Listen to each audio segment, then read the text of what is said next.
For tournaments, usually I just, like maybe the day before, I don't play the game and I just take a break.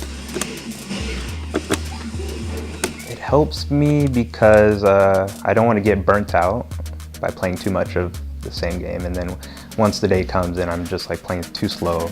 But if I don't play it the day before, then I'm perfectly fine. When I'm preparing for a big tournament, I live with actually a training partner. My brother-in-law is who got me into fighting games, so we train a lot. The night before the competition in DC, I hope to be playing with some of the people, you know, it's a kind of a weird feeling, a weird mixture of I'm going there to rep AZ and to do the best that I can and to make it as far as I can in the tournament. But at the same time, this is a unique experience where I've got some of the top players from the United States that are going to be there. I think it's more worth it in the long run even if I don't do well at that event, to get the experience that I'll get from playing them. If I played them before, first I think about what I did wrong, what I did right when I played them last time. And then I also, if I have access to, say, tournament videos of my past matches, I watch those and go over them as well. I feel like the crowd cheering is sort of detrimental to my mental state, just because having expectations on me feels like a burden. The stress of competing can be very hard, but it helps for me to meditate, to stretch, to relax a little bit, drink and eat proper food. You don't want to eat no fried foods before a tournament match. You want to eat some solid foods, proteins, carbs, fats, balance it out. Essentially, I love the crowd noise. When somebody's cheering against me, it powers me up. But when somebody's booing against me, it's even better. I feel like I gotta shut the crowd down. I gotta silence the crowd. So yeah, it's very helpful in both ways. I actually try to block out the crowd, so I often wear headphones and listen to my own music. I got it from when I went to an East Coast tournament. East Coast tournaments are pretty loud, and so they're often rooting against you. So I put on headphones and it just blocks them out. To deal with stress, I just I take time aside and just, you know, sit there, listen to my music and just relax. It's important to be relaxed because you don't want to go into your next game like jittery and really stressed out. You just want to go in there with like a fresh mind.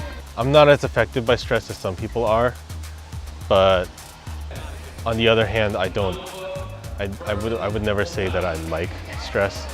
I'm not the sort who strives under pressure, so I just try to treat it as though I'm playing any other match with no stakes.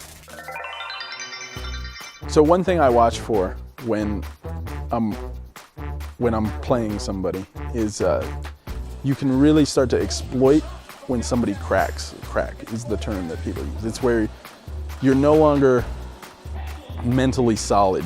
Something jarred you to where you're not going to play like yourself. I feel like my opponent is cracking when they start hesitating their movements, they start playing a little bit more defensive, and they start dropping things. And essentially, I'll take advantage of it by attacking them or just standing in front of them to make them feel even more nervous.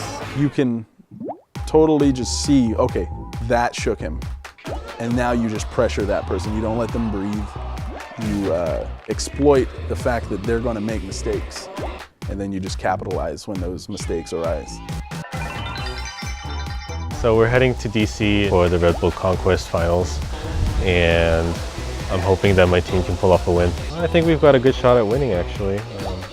Our team is definitely one of the stronger ones. I'm planning to win, so that's my expectations. I was looking at some of the competition for my game at least, and I definitely can beat a lot of the people there, so.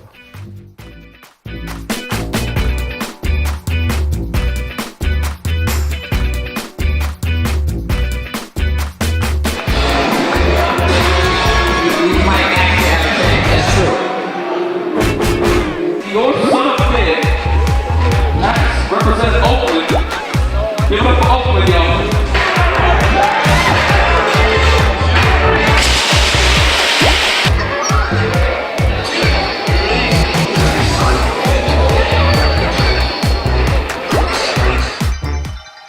kind of ate a good breakfast, you know, just thought about how I'm going to play, and, you know, just come and do what I do. I actually just hung out, ate some good food, and relaxed a little bit.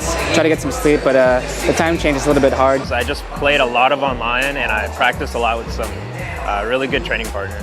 I'm pretty excited. Mainly I'm excited that I had the chance to win the Phoenix tournament, and so just being around all these great players is also really such a great feeling. It feels great to be in the same room as all these other top competitors, but I'm here to beat them, and so I'm really focused on myself and to beat those guys. I feel good. I'm more focused on myself in terms of like keeping myself calm and being relaxed, so that when I go into a match, I'm very calm and I can make good decisions under pressure.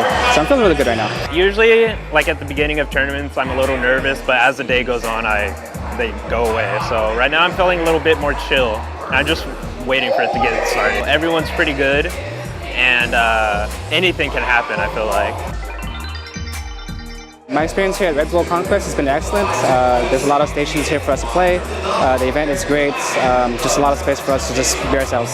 It's nuts. I haven't been a part of anything this big before, so it's very overwhelming, but there's not really nerves, so it's cool. My strategy is just to focus on doing what I know that I do right. You know, like play neutral, apply my mix-ups, don't be afraid, and let the other players tell me how they're going to react to it and adjust accordingly. Everyone who has showed up to this tournament won another tournament to get here, so you can't take anyone lightly. Up next, it's time to play. I have like a healthy life lead, and then I just rush in. So I need to slow it down a little bit. This game is very tough. If you make a small mistake here and there, it adds up pretty fast. These gamers take their swing at becoming a Red Bull Conquest champion.